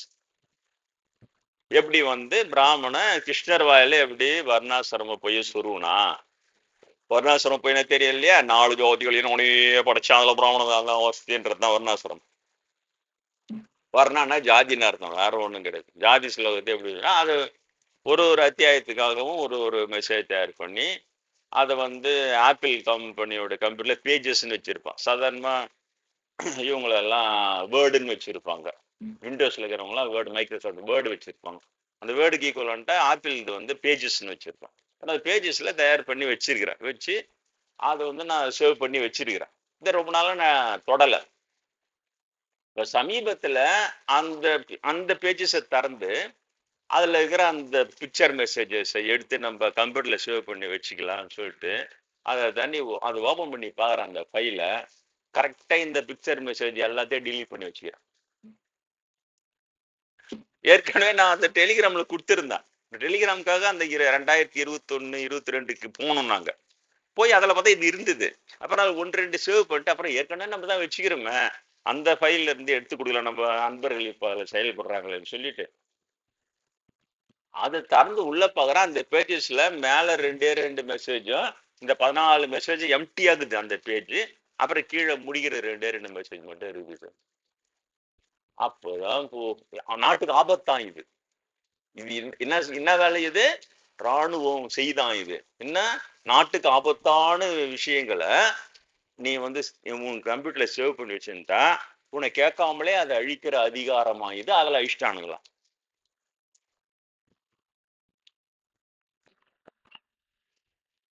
புரியுதா?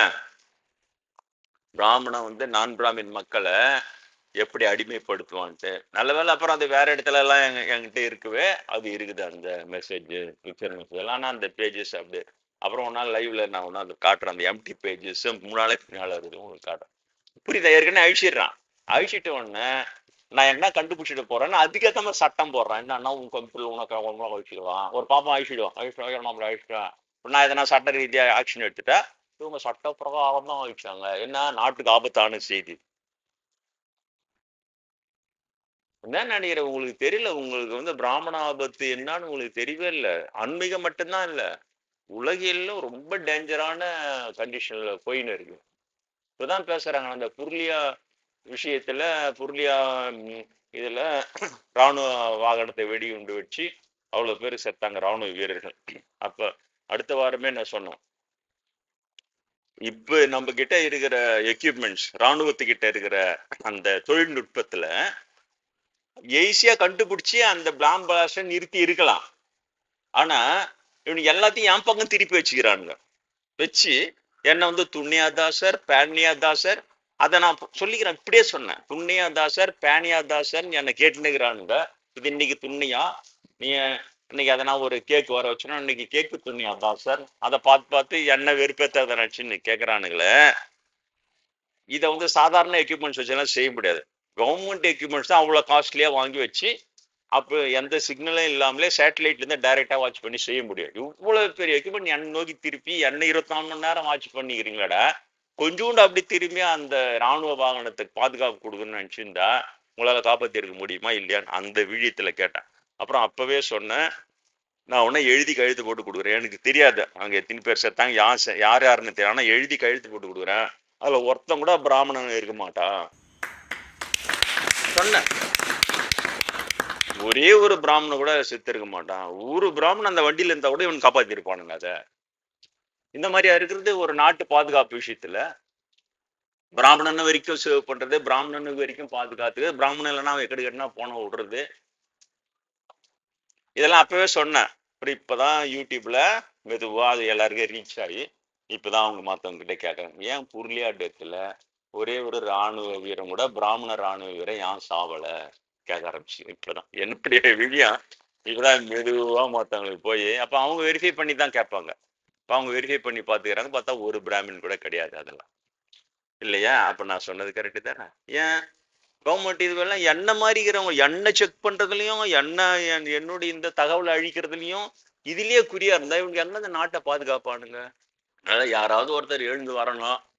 அது நான் வருவேன்னா, ஏன்னா 65 வயசு ஆயிடுச்சு, என்னால இதுக்கு மேல முடியுமான்னு தெரியல. பிராமணர்களை அந்த முக்கியமான பதவிகள்ல இருந்து கோயில் கருவில இருந்தெல்லாம் முதல்ல வெளியேற்று தெரியுதா? அதெல்லாம் அவங்கள அது ஒரு சட்டமாவே ஏற்றிக்கணும். பிராமணனை நம்பாதே. முடியும். ஏன் இன்னைக்கு முஸ்லிம் கண்ட்ரீஸ்ல ஒருத்தருக்கு ஒரு குற்றவாளிக்கு ஆதரவோ எதிராவோ சாட்சி சொன்னா முஸ்லீமா இருந்தா அந்த ஒரு சாட்சியை எடுத்துப்பாங்க. முஸ்லீம் இல்லாதவன் சாட்சி சொன்னா, முஸ்லீம் இல்லாதவங்க 5 பேர் சாட்சி சொன்னா அதை ஒரு சாட்சியா தான் எடுத்துப்பான். முஸ்லீம் கட்டில் இருக்கு. முஸ்லீமா இருந்தா மட்டும்தான் அந்த சாட்சியா எடுத்துப்பான். ஆனா முஸ்லீம் இல்லாதவன் சாட்சி சொன்னான்னா 5 பேர் முஸ்லீம் இல்லாதவன் சாட்சி சொல்லணும். சொன்னா அந்த 5 சாட்சியை சேர்த்து ஒரு சாட்சியா எடுத்துப்பான். பத்தியா அவன் எவ்வளவு பேர் புதுசாக நம்மளுக்கு பாக்குறது ஒன்றும் அப்படியா. இதே தான் நான் இங்க சொல்றேன். இது வரணும் நம்ம நாட்டுல. பிராமணர்களுடைய இந்த தீய குணங்கள் கண்டிப்பா அக்கௌண்ட்ல வரணும், கணக்குல வரணும், இவங்க அரசு நிர்வாகத்துல வரணும். இவங்க இந்த மாதிரி கேவலமானவனுங்க. இவங்க அரசு துறையில முக்கிய பதவியில விட்டா தான் ஜாதிக்காக மட்டும் அதை உபயோகப்படுத்தி பெரும்பான்மையான மக்கள் அழிவை பத்தி கவலைப்பட மாட்டானுங்க. இப்ப ஒருத்தர் சினிமா எடுத்தாருல கமலஹாசர், ஏன்பா எவ்வளோ மேஜர் எவ்வளவு வீர மரணான்ச்சான், அதே பிராமண மேஜர் செத்துட்டா மட்டும் அப்படியே அது ஒரு சினிமாவை எடுத்து அது போட்டு அது அப்படியே என்னத்துக்கு புரியுதா பிராமண புத்தி? அது சினிமா வர்றது தொட்டு அதுல அப்படியே உருக்கமான காட்சி வைக்கலாம், அதுல வசனம் வைக்கலாம், எல்லாம் தெரியுதா? அதுல நான் பிராமின் மாதிரி காட்டி நல்லா ஓடணும்னு அப்புறம் இந்த பக்கம் இந்த வேற பாப்பாரப்பவங்களை விட்டு அவன் பிராமணன் தான் அவரை திட்டுறான் சாக்குல அதை பிராமணன் உடைக்கிறது. தான் பிராமணன் சொன்னா என்ன உனக்கு அப்படின்ற மாதிரி அதை வச்சிடுறது. இவ்வளோ திறமை, எத்தனை ஆயிரம் மேஜர் இல்லையா? பேஸ்புக் கூட என் கூட ஒரு மேஜர் ஒரு நண்பரா இருந்தா, நான் பேஸ்புக்ல வந்துட்டேன். என்ன அவரு சொல்லுவாரு, என்னோட பேரை பார்த்தா அவர் சொல்லுவாரு, அவரோட பேட்சுக்கு இப்போட பி படிச்சு நிறைய பேர் இருக்கிறாங்களா நம்ம நண்பர்கள், அவருடைய பேட்சுக்கு முந்தின பேட்ச் வரைக்கும் பிராமின் மட்டும்தான் பி படிக்கணுமா. இந்த தகவலே நம்மளுக்கு தெரியல பத்தியா? அவர் சொல்லிதான் எனக்கு தெரியும். பிராமின் மட்டும்தான் பி சீட் கொடுப்பானோ. ஆனா முதல்ல காமராஜர் வந்த பிறகுதான் நான் பிராமினுக்கும் பி சீட் கொடுத்தாராம் அவரு. அப்படி நான் பிராமினுக்கு பி சீட் கொடுத்து முதல் பேட்ச் இவரு என்கிட்ட நண்பரா இருக்காருல பேஸ்புக்ல அந்த மேஜர் சொல்றாரு, அந்த முதல் பி பேட்ச்ல நான் எங்க பேட்ச் தான் முதல் பி பேட்ச், நான் பிராமின் பேட்ச். எவ்வளவு அநியாயம் நடந்துன்னே இருக்குது. ஏன் அந்த தகவலை நம்ம கிட்ட வர மாட்டேங்குது? அவரு எனக்கு சொல்ல போய் நான் உங்ககிட்ட சொல்ல போய் தான் உங்களுக்கு தெரியுது, இல்லைன்னா தெரியவே தெரியாத. காலங்காலமா எல்லாருக்குமே அப்படியே பிசி கொடுக்குற மாதிரியும் அதுல ரிசர்வேஷன்ற மாதிரி தானே நினைச்சுன்னு இருக்கிறோம். அப்புறம் அவரு சொல்லிதான் தெரியும், எனக்கே தெரியாது. காமராஜர் காலம் வரைக்கும் பின்னா எம்பிபிஎஸ்னா பிராமின் மட்டும்தான். அதுல லா கூட உண்டா என்னன்னு தெரியல. ஆனா முதல்ல காமராஜர் தான் நான் பிராமினுக்கு சீட் கொடுத்தாரு. அதுல பேட்ச் இவர் தான் சொன்னா, ஒரு மேஜர் மிலிட்டரியில மேஜரா இருந்து ரிட்டையர் ஆனவர். அவரு போய் கேட்டதான் தெரியும், இந்த மாதிரி ஒரு சினிமா எடுத்துக்கிறாரு, அவன் உண்மையிலேயே வீரமரணம் தான் அஞ்சானா இல்ல கொழுப்பு எடுத்து போய் எதனா தப்பு பண்ணி இது செய்யாதன்னு மற்றவங்க சொல்லி செஞ்சு எகுத்தப்ப மாட்டி செத்தானா அவங்கள மாதிரி இருக்கிறவன் உள்ள இருக்கிறவங்களை கேட்டதான் நம்மளுக்கு தெரியும். அவங்களுக்கு தெரியும் சினிமாக்காரன் தான் நான் பாக்குறோம். இந்த பொன்னியின் செல்வன் எடுத்து நந்தினின்னு ஒரு கேரக்டரை வச்சு அவ்வளவு பெரிய வீரர்களை கேவலப்படுத்தி பொண்ணுக்காக வச்சு செத்தவனுங்க மாதிரி எடுக்கிறாங்கல்ல, ஒரு இன்னொரு பார்ப்பான். இப்படிதான் இருக்கான் எல்லாம். திரும்ப இங்க வருவோம். அண்ணா அண்ணா அண்ணா உண்ணாமலை உமையாலோடு உடனாகிய ஒருவன்னு சம்பந்தர் பாடினார். அடியனுடைய சம்பந்தர் பிரிவில எடுக்கும்போது ஸ்டார்டிங் பாயிண்ட் யாரு? அண்ணாமலையார் கிடையாது, உண்ணாமலை. உண்ணாமலை உமையாலோடு உடனாகிய ஒருவன் அப்புறம் தான் வர்றாரு அண்ணாமலையார். அந்த பாட்டிலேயே உண்ணாமலை பண்ண முதல்ல வச்சு அப்புறம் சினிமா வசனம் சொல்றதுல அம்மை அப்பன் தான் சொல்கிறார்களே தவிர அப்பன் அம்மை நான் சொல்றாங்க, அம்மை தான் முதல்ல வைக்கிறாங்க. அது மாதிரி இந்த வாழ்க்கையிலும் எனக்கு அம்மை உண்ணாமலை அம்மை தான் அந்த ஞான குருவா இருந்து வழி நடத்தி அவங்க சொன்னது எல்லாமே இன்னைக்கும் அதுதான் நடந்தது. அதுக்கப்புறம் 60 வயசுல நான் திருவண்ணாமலைக்கு போறேன். அப்போ நான் கொஞ்சோண்டு மறந்துட்டேன். தினசரி வழிபாடு நம்ம எங்க உட்காந்து பூஜை பண்ணும்போது நடராஜருடைய அந்த அண்ணாமலையார் தரிசனம் தான் கொஞ்சோண்டு முன்ன பின்ன இந்த இடமா இந்த இடமா மறந்துட்டேன். அதுக்கப்புறம் போய் சுத்தின்னு வந்து நம்ம பெரியாருன்னு குபேந்திர கமல் சுவாமிகள் இவங்க 3 பேரும் கூட நான் அப்ப அந்த நந்திகேஸ்வரர் அண்ணன்னா அவங்களுக்கு சொல்றேன், நான் வந்து இந்த மாதிரி அண்ணாமலை உண்ணாமலை அம்மா சொன்னது எல்லாம் அங்கேயே சொல்றேன், கோயிலே சொல்றேன். இதை போல சொன்னாங்க, இது நடந்தது, அவங்க சொன்னபடியே எல்லாமே நடந்தது, அவங்கதான் எனக்கு முதல் குரு, ஞான குரு அப்படிலாம் சொல்லிட்டே இருக்கும்போதே டக்குன்னு மலையில இருந்து கான்டாக்ட் பண்ணி, அப்போ நான் சந்நிதியில தான் பேசிட்டு இருந்தாங்க. கிட்டத்தட்ட இப்போ நட சாத்திட்டாங்கன்னு நினைக்கிறேன், சாத்தின்னு வராங்க பொழுது மலையில இருந்து கான்டாக்ட் பண்ணி நான் நந்தியேஸ்வரர் பின்னால நின்று சொல்லிடுறேன், நீ எந்த இடத்தில் தரிசனம் பெற்றாயோ அந்த இடத்தில் நின்று கொண்டுதான் இப்போது பேசிக்கொண்டிருக்கிறேன். அதையே அந்த சின்ன டவுட் எனக்கு இருக்குதுன்னு தெரிஞ்சு அதை கிளியர் பண்றாங்க பாரு, அங்கதான் நின்று பேசி. அதையும் அவங்க கிட்ட அப்பவே சொல்லிட்டேன். நம்மள கான்டாக்ட் பண்ணி சொன்னாங்க, 60 வயசுலயும் கான்டாக்ட் பண்ணி. நீங்க சொல்லுங்க, அந்த பாப்பான் என்ன வந்து போடுறான், அவன் ரீல் கீழா சுத்துறான், கதையா விடுறான், பாப்பானும் பாப்பாத்தீங்களா மாத்தி மாத்தி கமெண்ட் போடுதுன்றீங்களா, போடுதுங்கள்ல, என்ன எதனா செய்யும் அது அப்படி இந்த கொசு ஊத. அதுக்கு மேல அது ஒண்ணும் இல்லை, உங்களுக்கு அது வேல்யூபிளா இல்லாம பாத்துங்க. ஏன்னா நீங்க பாமர மக்களா இருக்கிறீங்க, உங்களை ஈஸியா ஏமாத்திட்டுங்க. அந்த பாப்பார கமெண்ட்டோ அது கொடுக்குற விளக்கமோ ஒரு செகண்ட்ல டாப் டு பாட்டம் கால்குலேட் பண்ணி உனக்கு எது தெரியாதுன்றத கால்குலேட் பண்ணி அடிக்கிறதுல ரொம்ப கில்லாடி. அது புரியுதா? டக்குன்னு இந்த விஷயம் உனக்கு தெரியாதுன்னு சொல்லி டக்குன்னு அடிக்கணும், அடிச்சோடனே நீ ஊந்துட வேண்டியதுதான். அதனாலதான் எச்சரிக்கையாக இருங்கள். அண்ணாமலையார் அடியனுக்கு நேரிலே தரிசனம் தந்த இந்த நாளிலே அண்ணாமலை உண்ணாமலை அம்மை அண்ணாமலையார் அவர்களுடைய ஆசீர்வாதம் உங்கள் அனைவருக்கும் கிடைக்கும்.